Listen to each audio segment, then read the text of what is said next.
Aujourd'hui, on n'a plus le droit ni d'avoir faim ni d'avoir froid. Ce slogan est toujours d'actualité. Dans le contexte de crise économique actuelle, les associations caritatives comme les Restos du Cœur sont devenues indispensables.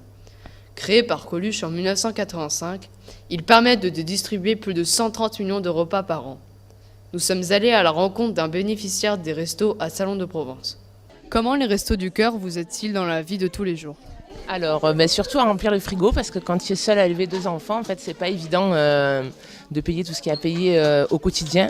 Donc ça, au moins, ça t'enlève un poids dans le budget et c'est fantastique. Voilà. Comment vivez-vous le fait d'aller chez les Restos du Cœur ? Alors, très mal au début, parce que quand il y a une bonne situation et que tu te retrouves là, c'est un peu dur d'accepter la chose. Mais finalement, comme ça te permet de te remettre à flot et de faire d'autres projets par rapport à l'argent que tu n'investis pas dans les courses, maintenant très bien. Mais c'est pas évident avec des enfants, etc., d'accepter le fait au début d'aller au Resto du Cœur. Il y a 66 000 bénévoles des Restos du Cœur en France qui travaillent activement à aider ces personnes en difficulté. Depuis la crise économique, les Restos du Cœur reçoivent de plus en plus de demandes d'aide de personnes issues de classes moyennes. Cette demande d'aide se généralise à la France entière. À Salon de Provence, la situation est semblable aux autres villes, comme nous expliquent des bénévoles des Restos du Cœur. Alors, quel est l'état des lieux que vous dressez à Salon de la pauvreté ? La pauvreté à Salon est, je dirais, en constante augmentation. On peut constater ça chaque année. Ça fait une dizaine d'années, moi, que je suis au Resto du Cœur. Et chaque année, on a vu un peu plus de personnes qui venaient pousser la porte des restos et qui venaient demander une aide alimentaire, soit ponctuelle, soit sur tout l'hiver, ou même quelquefois sur toute l'année. Comment voyez-vous la solidarité et l'entraide à Salon ? Comment je vois ça ? Je vois qu'il y a beaucoup d'associations qui s'occupent de pas mal de bénéficiaires, comme vient de dire Caroline.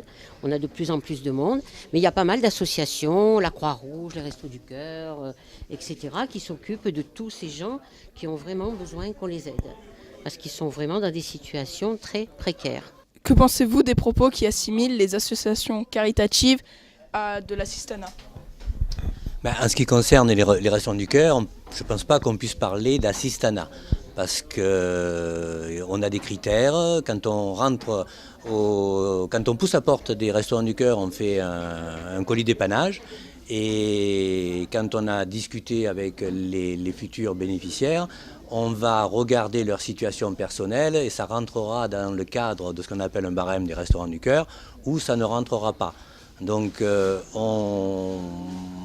on dépanne beaucoup, mais si on regarde les statistiques, on a une 50aine de dossiers dans l'année de la 29e semaine, des dossiers qui ont été refusés. Donc on ne peut pas dire qu'au Restaurant du Cœur, on accueille vraiment tout le monde. Donc je ne pense pas personnellement que ce soit vraiment de l'assistanat. Qu'est-ce qui vous révolte dans la société ?